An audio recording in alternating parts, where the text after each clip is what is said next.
Hi everyone, today I'm going to show you how I use the pleater to make a ruffle braid. And so the three tools that I'm going to be using, well, two tools really. It's going to be one of these staplers. I like to use the P3 because the staples are smaller. You don't want to have gigantic staples. I use the pleater. Some people like to use a fork or many other types of things. I really like the pleater. It gives me nice even spacing. And this one actually was from the Houston Homecoming Mom Makers 2024 event that Letha had made. So if you want one and want it personalized, make sure to reach out to Letha Sims. And then of course I have some ribbon. Different people use different types of ribbon and different sizes. For this first one, I'm going to be using the luster in 7/8 or number 5 in white. And the pleater, the ruffle that I'm going to be making has two parts. So I'm going to use one part, glue it down somewhere, and then do the second part and then bling down the middle. Okay, so this one's going to be a two-part one. All right, so those are the three things that I need to get started. So basically what I do with this, the first one's always going to be a little awkward. So you can go this way or this way. I tend to go forward. So I put the pleater in, go forward, and then I fold, pull out, and that's my first little pleat. And then I staple it.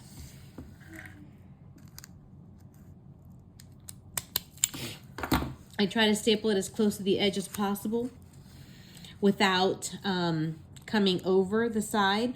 And basically once I'm done with this and I glue it down, I'm gonna have to put bling down the middle or something to cover the staples.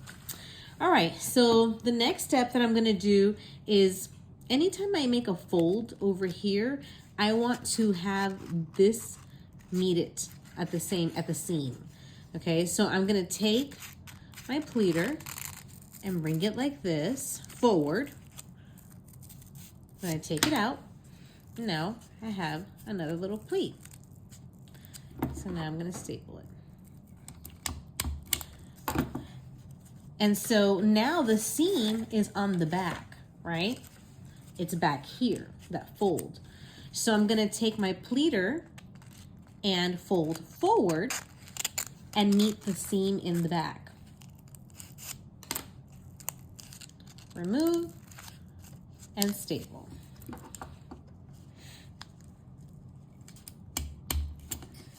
Okay. So now the seam is up here, so I need to bring the ribbon to meet it here.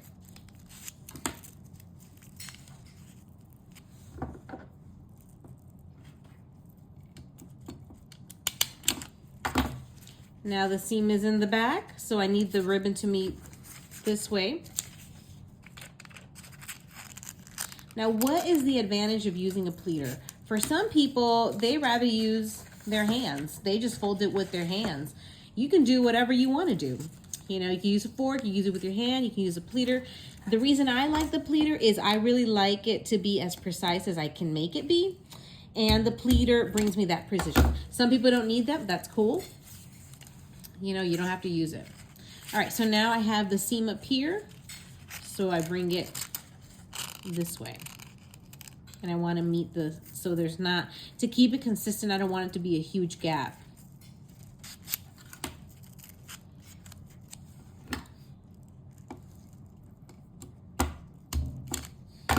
Now the seam is in the back, so I'm gonna bring the ribbon down that way to meet the seam. So I keep sliding my hands around because I'm trying to make sure that y'all can see the video.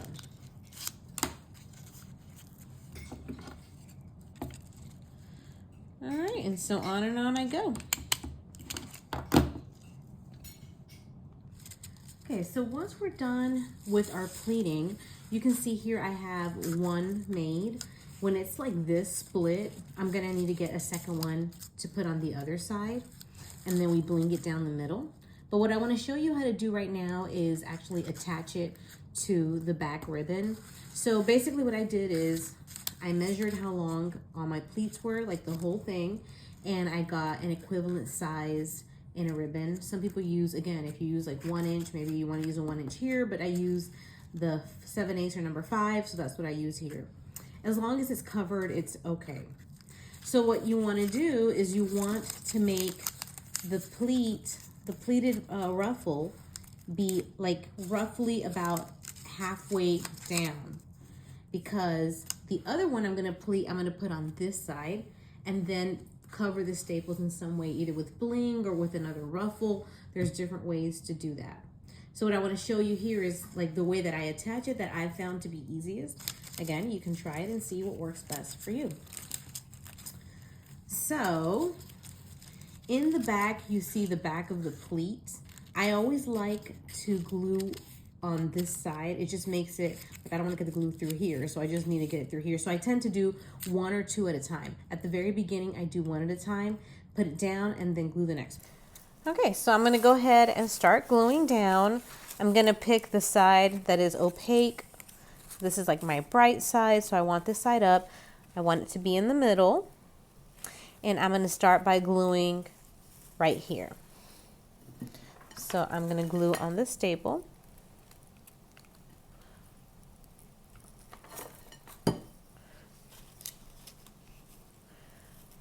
Gonna bring it down. And try to kind of make it be at the half point. And just hold it down like this. Once I have my first one down, it's about like right here. Then I just continue gluing. So this is not, oh, my cords are getting in the way.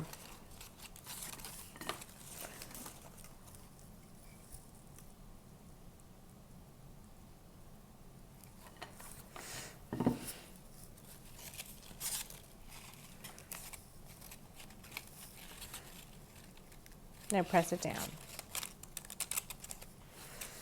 And I just keep going until I'm done. So I'm going to be pressing down, and then it's going to end up being a big pleat. And then I'm going to go ahead and do it on the other side with the other pleat I construct.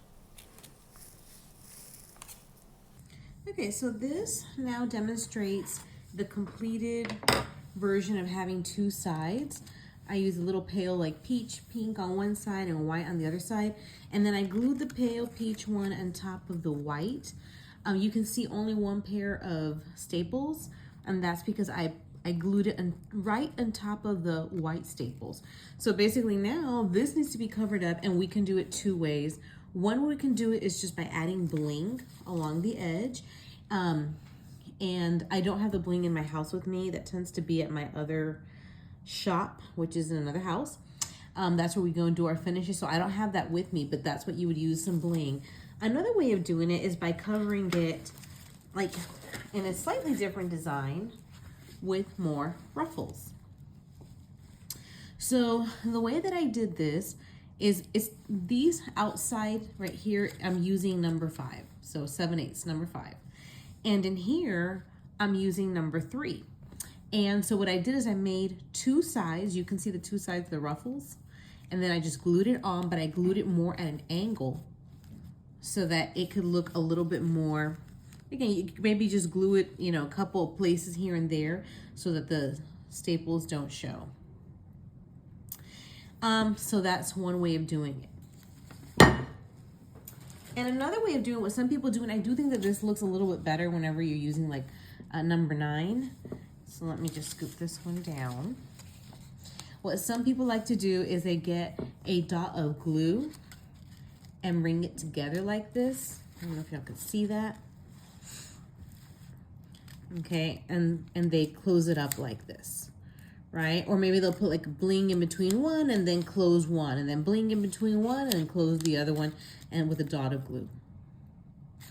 So that's how you can make the ruffle pleaters. And by the way, there is another alternative where instead of it being divided in 2, there's one that just has the entire ribbon folded, and that will be for another video.